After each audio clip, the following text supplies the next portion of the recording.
Уважаеми гости и скъпи родители, време е за един много весел, но и тъжен празник. Весел, защото за 4 години вие, деца, пораснахте толкова големи и скоро ще сте ученици.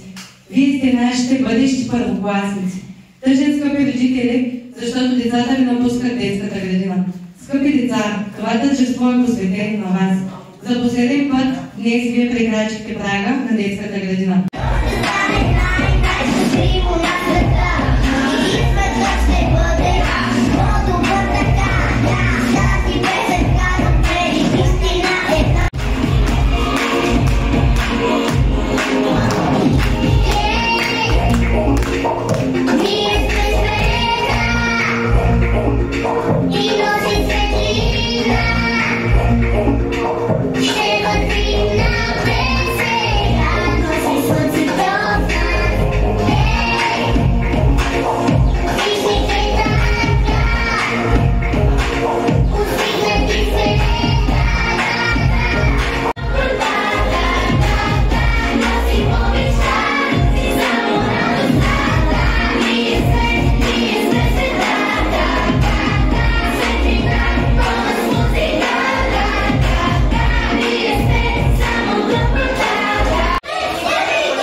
Добре, че са големи, ти да ориентират право.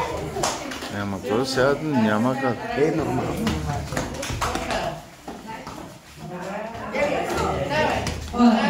С малката.